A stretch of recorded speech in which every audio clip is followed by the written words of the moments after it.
बहुत बहुत स्वागत। आप देख रहे हैं सुपर 10। आपके साथ मैं हूं ललित प्रजापति और मैं हूं अवंतिका श्रीवास्तव। ये शुरुआत करते हैं इंडिया टॉप 10 से।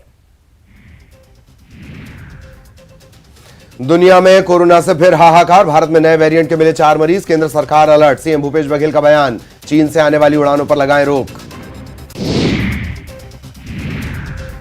कोरोना को लेकर केंद्र सरकार अलर्ट, जिसको लेकर केंद्रीय स्वास्थ्य मंत्री डॉक्टर मनसुख मंडाविया ने देश में कोविड-19 की स्थिति पर राज्यों के स्वास्थ्य मंत्री, वरिष्ठ अधिकारियों और विशेषज्ञों के साथ बैठक की। बैठक के बाद उन्होंने कहा कि हम हर हालत से निपटने के लिए तैयार हैं। केंद्र सरकार ने बढ़ती कोरोना महामारी को देखते हुए राहुल गांधी से यात्रा रोकने की अपील की। केंद्रीय स्वास्थ्य मंत्री मनसुख मंडाविया ने राहुल को लिखा पत्र। केंद्रीय स्वास्थ्य मंत्री मनसुख मंडाविया ने पत्र में कहा कि देश में एक बार फिर से कोरोना का खतरा बढ़ता जा रहा है। हेल्थ इमरजेंसी के हालात हैं। देश को बचाने के लिए भारत जोड़ो यात्रा रोक दें। मणिपुर के नोनी जिले में बुधवार सुबह एक स्कूल बस दुर्घटनाग्रस्त होने से 7 छात्रों की मौत हो गई। 40 बच्चे घायल हो गए। हादसा लोंगसाई तुबुंग गांव के पास ओल्ड कछार रोड पर स्कूल बस के दूसरी बस से टकराने के चलते हुआ। ड्रग्स के खिलाफ मोदी सरकार एक्शन में। बुधवार को लोकसभा में बोले गृह मंत्री अमित शाह, नशे पर भारत सरकार जीरो टॉलरेंस की नीति पर है और नशा मुक्त भारत पर पूरा जोर है। कांग्रेस और कई अन्य विपक्षी दलों के नेताओं ने भारत और चीन के बीच सीमा पर तनाव पर संसद में चर्चा की मांग करते हुए बुधवार को संसद परिसर में प्रदर्शन किया। कांग्रेस संसदीय दल के प्रमुख सोनिया गांधी ने इस प्रदर्शन का नेतृत्व किया। इसमें राज्यसभा में नेता प्रतिपक्ष मल्लिकार्जुन खड़गे और अन्य नेता शामिल हुए। हरियाणा के गुरुग्राम में दलाई लामा ने कहा, चीन और भारत 2 सबसे ज्यादा आबादी वाले देश हैं। चीन में हाल के दशक में बहुत सारे उतार चढ़ाव आए हैं, लेकिन भारत में लोकतंत्र और धार्मिक स्वतंत्रता है। भारत की परंपरा है कि सभी धर्मों का सम्मान किया जाता है, जो बहुत अच्छी बात है। गुजरात के मुख्यमंत्री भूपेंद्र पटेल ने दिल्ली में प्रधानमंत्री नरेंद्र मोदी से मुलाकात की। भूपेंद्र पटेल ने प्रधानमंत्री को शॉल भेंट किया। इसके साथ ही गुजरात के सीएम ने भाजपा के राष्ट्रीय अध्यक्ष जेपी नड्डा से भी मुलाकात की। पश्चिम बंगाल में क्रिसमस से पहले बाजारों में धूम देखने को मिल रही है। बाजार सज गए हैं, चारों रंग बिरंगी लाइटें लगी हैं। इसके साथ ही बाजारों में भीड़ भी उमड़ रही है। इसी कड़ी में बुधवार को क्रिसमस से पहले कोलकाता के लेक टाउन की सड़कों को रंग बिरंगी लाइटों से सजा हुआ देखा गया। और अब इंटरनेशनल सुपर 10।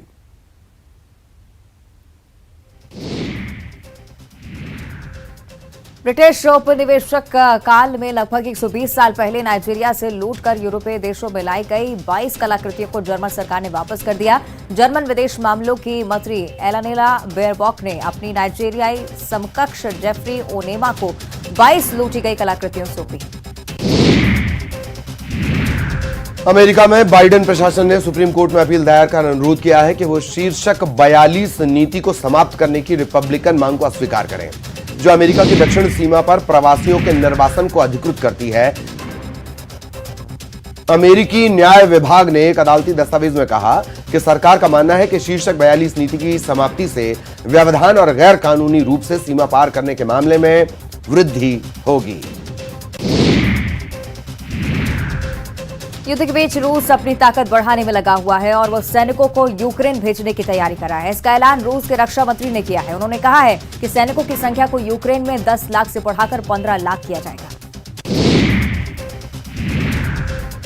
विश्व बैंक से यूक्रेन को बड़ी मदद मिली है। यूक्रेन के लिए वर्ल्ड बैंक ने 61 करोड़ डॉलर के नए वित्तीय पैकेज को मंजूरी दी है। विश्व बैंक ने कहा है कि 50 करोड़ डॉलर सार्वजनिक खर्च के लिए, प्रशासनिक क्षमता को मजबूत करने के लिए जुटाए जाएंगे और 11 करोड़ डॉलर स्वास्थ्य संवर्धन, जीवन रक्षक परियोजना के लिए दिए जाएंगे।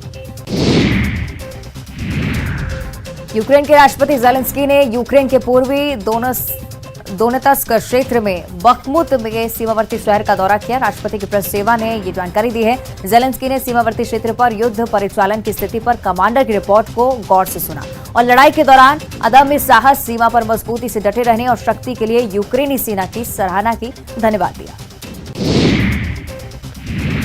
तालिबान ने अफगानिस्तान में महिलाओं को विश्वविद्यालयों में जाने से प्रतिबंधित कर दिया है। इसकी अंतर्राष्ट्रीय स्तर पर निंदा हो रही है। पाकिस्तान के विदेश मंत्री बिलावल भुट्टो जरदारी ने कहा है कि तालिबान का महिलाओं की उच्च शिक्षा और विश्वविद्यालयी शिक्षा पर प्रतिबंध लगाना बेहद निराशाजनक, लेकिन इस मसले पर सबसे अच्छा तरीका यह होगा कि अफगानिस्तान शासकों से बातचीत के जरिए जुड़े रहे। उत्तरी कैलिफोर्निया में भूकंप के तेज झटके महसूस किए गए। भूकंप उत्तरी कैलिफोर्निया के फेर्ननडेल क्षेत्र के पास आया था, जो सैन फ्रांसिस्को के लगभग 345 किलोमीटर उत्तर पश्चिम और प्रशांत तट के करीब है। रिक्टर स्केल पर भूकंप की तीव्रता 6.4 मापी गई। इसमें 2 लोगों की मौत हो गई है, जबकि 11 लोग घायल हो गए। नाइजीरिया के राष्ट्रपति मोहम्मद बुहारी ने बताया कि अफ्रीका की सबसे बड़ी अर्थव्यवस्था ने 5G स्पेक्ट्रम की नीलामी कर 54.7 करोड़ डॉलर कमाए हैं। बुहारी ने कहा कि देश में डिजिटल अर्थव्यवस्था तेजी से बढ़ी है, इससे नाइजीरिया को अच्छा राजस्व मिला है। तहरीके तालिबान पाकिस्तान के आतंकियों ने पाकिस्तान के खैबर पख्तूनख्वा के बन्नू कंटोनमेंट सेंटर पर रविवार को हमला कर दिया था और उस दौरान टीटीपी ने कई लोगों को बंधक भी बना लिया था। पाकिस्तानी सेना ने लगभग 50 घंटे तक चले ऑपरेशन के बाद सीटीडी सेंटर को दोबारा अपने नियंत्रण में ले लिया। पाकिस्तान सेना के जनसंपर्क विभाग ने बताया कि इस हमले में शामिल 25 आतंकवादियों को मार गिराया। मैक्सिको सरकार ने पेरू के पूर्व राष्ट्रपति पेड्रो कैस्टिलो के परिवार को शरण देने का फैसला किया है। उन्होंने लीमा में मैक्सिकन दूतावास से शरण देने का अनुरोध किया था। मैक्सिको के विदेश मंत्री पार्सेलो एब्रॉड ने पेरू के पूर्व राष्ट्रपति के परिवार को शरण देने की घोषणा की। और अब रुक करेंगे बॉलीवुड सुपर चैन का।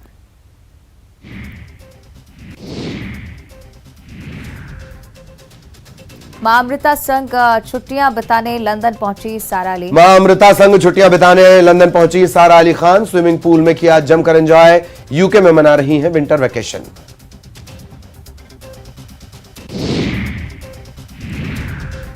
पठान कंट्रोवर्सी के बीच एसआरके का नया अचीवमेंट। यूरोपियन मैगजीन एम्पायर की दुनिया के 50 महान एक्टर्स की लिस्ट में शामिल होने वाले इकलौते भारतीय।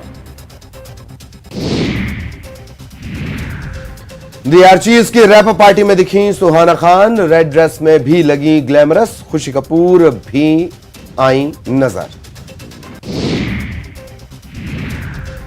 विक्की कौशल ने हेमा मालिनी से किया कैटरीना को कंपेयर। बोले वो हेमा मालिनी की तरह इंटरनेशनल प्लेटफॉर्म पर हमारी इंडस्ट्री को रिप्रेजेंट करती हैं। कनेक्ट की स्क्रीनिंग पर पहुंची नयनतारा को फैंस ने घेरा। भीड़ में भागती दिखी एक्ट्रेस। पति विघ्नेश सिवन भी आए नजर। हिंदी फिल्मों पर भारी पड़ रही हैं अवतार 2। सिर्फ 5 दिनों में कई बड़ी फिल्मों को किया पीछे। नजरें दृश्यम 2 और ब्रह्मास्त्र के रिकॉर्ड पर। बेटी मालती के साथ वेकेशन मनाने न्यू जर्सी पहुंची प्रियंका चोपड़ा। फोटोज देख फैंस ने लुटाया प्यार। बोले बेटी का चेहरा तो दिखाइए। गौहर खान ने की प्रेगनेंसी की अनाउंसमेंट। वीडियो शेयर करती जानकारी। 2020 में कपल ने की थी शादी। सिनेमा घरों के बाद ओटीटी पर दस्तक देगी राम सेतु। 23 दिसंबर को राम सेतु अमेजन प्राइम पर आ रही है। बॉलीवुड में अपनी डांसिंग स्टाइल और कॉमेडी अभिनय से दर्शकों के दिलों में खास पहचान बनाने वाले गोविंदा 59 वर्ष के हो गए। और अब स्पोर्ट्स सुपर 10। भारत और बांग्लादेश के बीच दूसरा टेस्ट मैच आज से। पहला टेस्ट जीतकर 2 टेस्ट मैचों की सीरीज में 1-0 की बढ़त बना चुके हैं भारत ने 188 रन से जीता था पहला टेस्ट मैच। बांग्लादेश के खिलाफ दूसरे टेस्ट मैच से पहले टीम इंडिया को बड़ा झटका। कप्तान केएल राहुल नेट प्रैक्टिस के दौरान चोटिल हुए। ढाका टेस्ट से बाहर हो सकते हैं राहुल। रोहित शर्मा पहले ही सीरीज से बाहर। केएल राहुल की जगह चेतेश्वर पुजारा हो सकते हैं टीम के कप्तान। अभिमन्यु ईश्वरन को शुभमन गिल के साथ ओपनिंग का मिल सकता है मौका। आईपीएल के लिए बीसीसीआई का नया अपडेट। अगर प्लेइंग 11 में 4 विदेशी खिलाड़ी हैं तो इंपैक्ट प्लेयर हर हाल में होगा भारतीय। मैच के दौरान एक खिलाड़ी को रिप्लेस कर सकती है टीम। पाकिस्तान ने न्यूजीलैंड के खिलाफ शुरू होने वाली 2 टेस्ट मैचों की श्रृंखला के लिए 16 सदस्यीय टीम का किया ऐलान, जिसमें तेज गेंदबाज हसन अली और अनकैप्ड बल्लेबाज कामरान गुलाम को किया शामिल। भारत में पेरिस ओलंपिक 2024 का प्रसारण करेगा वायकॉम 18। नई दिल्ली अंतर्राष्ट्रीय ओलंपिक समिति ने किया ऐलान। भारत और भारतीय उपमहाद्वीप में पेरिस ओलंपिक खेल 2024 के प्रसारण के लिए वायकॉम 18 मीडिया प्राइवेट लिमिटेड ने विशेष मीडिया अधिकार प्राप्त किए। पाकिस्तान क्रिकेट बोर्ड के चेयरमैन रमीज राजा को किया गया बर्खास्त। उनकी जगह नजम सेठी को मिलेगी बोर्ड की जिम्मेदारी। पाकिस्तान के प्रधानमंत्री शहबाज शरीफ ने रमीज राजा की जगह नजम सेठी को पीसीबी का नया अध्यक्ष नियुक्त करने के फैसले को मंजूरी दी। दिल्ली में रेलवे और पंजाब के बीच करनैल सिंह स्टेडियम में चल रहे रणजी ट्रॉफी मैच को अधिकारियों द्वारा रद्द किया गया। पिच को खेलने के लिए खतरनाक और खराब माने जाने के बाद मैच रद्द किया गया। रणजी ट्रॉफी में सलामी बल्लेबाज ध्रुव शोरे के नाबाद दोहरे शतक से मजबूत स्थिति में दिल्ली ने असम के खिलाफ Ranji trophy group B match में पहली पारी में बनाए 439 रन। रणजी ट्रॉफी में शाहबाज अहमद के शानदार हरफनमौला प्रदर्शन की बदौलत बंगाल जीत के करीब। हिमाचल प्रदेश के खिलाफ Ranji trophy group A match में लगातार दूसरी जीत के करीब पहुंचा बंगाल। और आइए अब रुक करते हैं एमपी सुपर 10 का। शीतकालीन सत्र का आज चौथा दिन। आज भी जारी रहेगी अविश्वास प्रस्ताव पर चर्चा। कल देर रात तक चली विधानसभा की कार्यवाही। कांग्रेस विधायकों ने विधानसभा से किया वॉकआउट। मंत्री मोहन यादव के मां सीता को लेकर दिए गए बयान को लेकर कांग्रेस विधायकों ने किया वॉकआउट। गांधी प्रतिमा के सामने गाई रामधुन।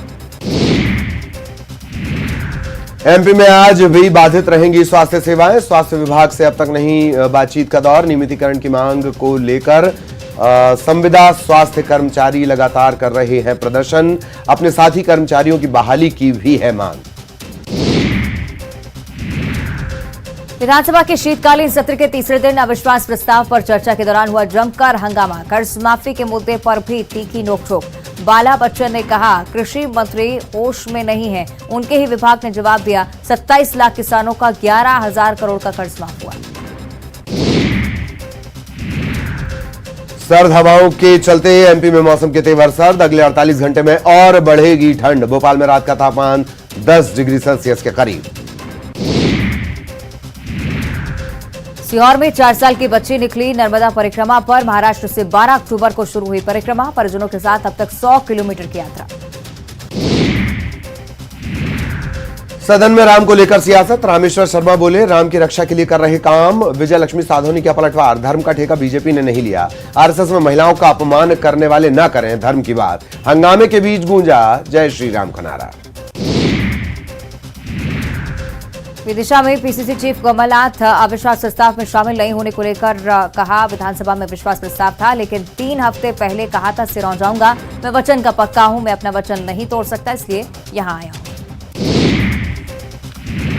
विधानसभा के शीतकालीन सत्र में कांग्रेस अविश्वास प्रस्ताव लाई। इससे लेकर पार्टी ने विधायकों के लिए व्हिप जारी किया था। कांग्रेस विधायक अजय टंडन विधानसभा की कार्यवाही में शामिल नहीं हुए। उनका कहना था कि कथा जरूरी है। विधायक ने कहा कि गोविंद सिंह का फोन आया था लेकिन उन्होंने माफी मांग ली। बीजेपी विधायक रामेश्वर शर्मा ने कांग्रेस अध्यक्ष मल्लिकार्जुन खड़गे पर निशाना साधते हुए बेतुका बयान दिया। खड़गे पर निशाना साधते हुए रामेश्वर शर्मा ने सारी सीमाएं लांघी। रामेश्वर शर्मा के बयान पर अब सियासी भूचाल आ गया है।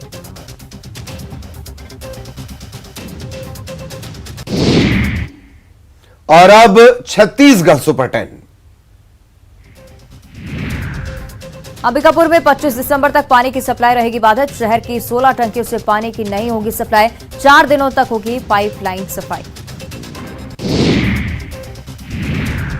प्रदेश में पड़ रही कड़ाके की ठंड। ठंड से बचने के लिए लोग ले रहे अलाव का सहारा। पेंड्रा में 11, कोरबा में 10 डिग्री तापमान। कोरोना के बढ़ते मामलों को लेकर सीएम भूपेश बघेल ने केंद्र सरकार पर साधा निशाना। उन्होंने कहा केंद्र सरकार राहुल गांधी के नेतृत्व में चल रही भारत जोड़ो यात्रा को रोकने की साजिश रच रही है। भारत जोड़ो यात्रा को रोकने के बहाने तलाशे जा रहे हैं। सीएम भूपेश बघेल ने कोरोना के बढ़ते मामलों को लेकर चीन से आने वाली उड़ानों पर रोक लगाने की मांग की। कहा भारत सरकार को उड़ान पर रोक लगाना चाहिए। चीन से आने वाले लोगों को क्वारंटीन करना चाहिए। मुख्यमंत्री भूपेश बघेल ने नवगठित सारंगढ़ बिलाईगढ़ जिले के बिलाईगढ़ विधानसभा को 74 करोड़ 38,49,000 रुपए की लागत के 47 विभिन्न विकास कार्यों की सौगात दी। कार्यक्रम में 45 करोड़ 17 लाख की लागत से निर्मित 26 विकास कार्यों का लोकार्पण, 22 करोड़ 65 लाख की लागत से 18 विकास कार्यों का भूमि पूजन किया। आरक्षण के मसले पर लगातार तीखी बयानबाजी। आबकारी मंत्री कवासी लखमा का बयान। लखमा ने आरक्षण के मुद्दे पर राजभवन को निशाने पर लिया। कहा, राज्यपाल मकड़जाल में फंसी, उन्हें अखबार और टेलीविजन में बोलने का शौक चढ़ गया है। राज्यपाल नेतागिरी कर रही हैं। मुख्यमंत्री भूपेश बघेल ने भी आरक्षण विधेयक पर राज्यपाल के दस्तखत नहीं किए जाने पर तंज कसते हुए कहा, जिस तरह से आरक्षण को रोकने की कोशिश बीजेपी कर रही है वो राज्य की जनता जान चुकी है, लेकिन हम चुप बैठने वालों में से नहीं हैं। हम पिछड़ों को उनका हक दिलाकर रहेंगे। आरक्षण के मुद्दे पर पूर्व सीएम रमन सिंह ने एक बार फिर प्रदेश की कांग्रेस सरकार पर निशाना साधा। उन्होंने कहा कि बीजेपी हमेशा आरक्षण की पक्षधर रही है। राजभवन का राजनीति से कोई लेना देना नहीं। राजभवन तकनीकी दृष्टि से सारे केसों का अध्ययन कर विशेषज्ञों की राय ले रहा है। राज्यपाल अनुसुईया विखे दिल्ली दौरे से कल पहुंची रायपुर। राज्यपाल का कहना था कि पीएम मोदी व्यस्त थे, जिनसे मुलाकात नहीं हो पाई।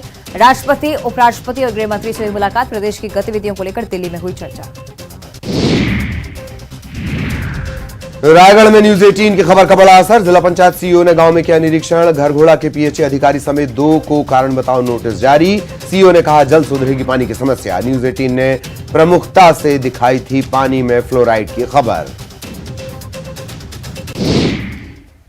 और अब विस्तार से खबरों पर चर्चा करेंगे और